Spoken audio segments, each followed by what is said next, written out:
बागपत जिले की छपरौली सीट एक ऐसी विधानसभा जिसे कभी भी आरएलडी ने हारा नहीं है।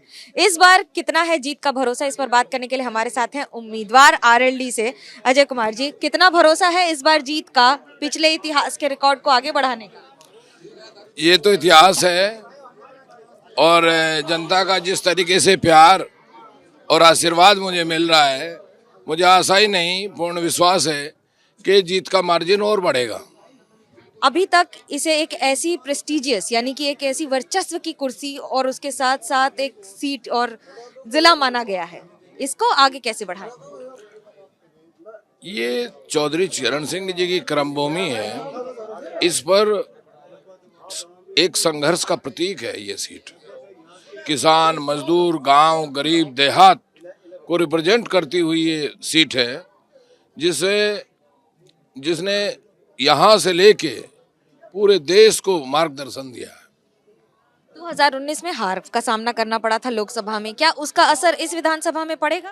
कोई असर नहीं। जनता में भाजपा कुशासन का के खिलाफ भारी गुस्सा है और जिस तरीके से मैं समझता हूँ किसानों को, मजदूरों को बदहाल स्थिति का सामना करना पड़ रहा है, युवाओं को रोजगार नहीं, ये सारे ऐसे मसले हैं।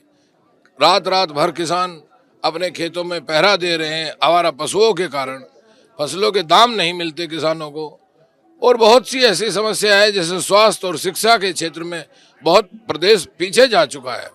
कोरोना काल में जिस तरीके से आपने देखा, हम सब ने देखा कि किस तरीके से दवाई, बेड और ऑक्सीजन के लिए जनता तड़पती रही। एक बड़ा दिलचस्प मामला ये रहा कि 2017 में इस जीत पर हासिल तो की आपने इस सीट पर, लेकिन विधायक आपके चले गए बीजेपी में। इस बार इन बदलते हुए आंकड़ों और समीकरण को कैसे देखते हैं? वो चले गए, उनका अपना विषय है, मुझे उस विषय में कुछ नहीं कहना, लेकिन जनता में उनके दल बदल करने का भारी गुस्सा है। कई इलाकों में ये भी नाराजगी है कि कहीं जाट उम्मीदवार दे दिए हैं जहां मुस्लिम बाहुल्य इलाके हैं, या फिर सीट में आपस में ही भिड़ंत हो रही है आरएलडी और समाजवादी में।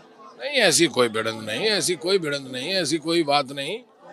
जो हमारे नेताओं ने जो फैसला लिया है, हम सबको वो मंजूर है और ये सब जाट मुस्लिम का कोई ऐसा फैक्टर नहीं है।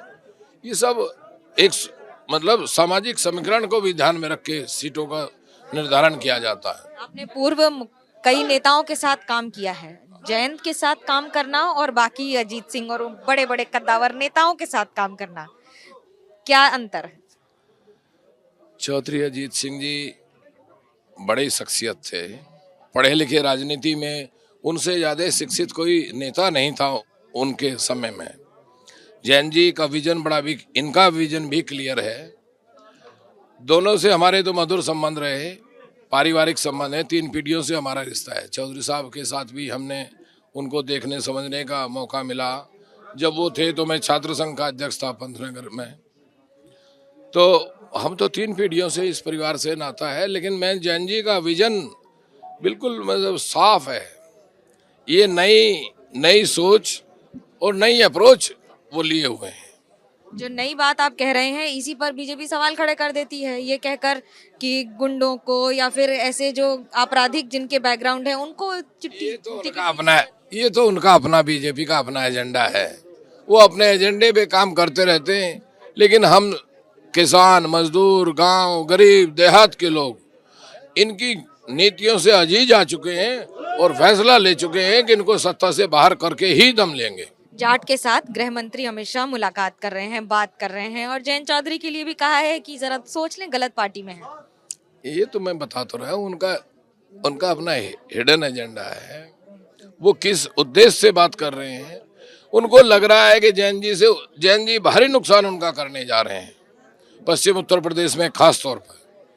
तो जैन जी उनकी, बल्कि मैं तो यहाँ तक कहूँगा कि जैन जी उनको चुभ रहे हैं और वो ऐसा लग रहा है कि जैन जी के कारण ये बाजी पलट गई। मेरा आखिरी सवाल, वो कौन से 3 मुद्दे जिसको लेकर जनता के मैदान में उतरेंगे वोट के लिए? किसान, महंगाई, बेरोजगारी, ये सबसे बड़े मुद्दे हैं। ये सबसे बड़े मुद्दे हैं और इसी के आधार पर जनता भी अपने फैसले कर रही है। कैमरा पर्सन सूरज पांडे और राजीव कौशिक के साथ मनोज्ञा लोईवाल, बागपत, एबीपी न्यूज।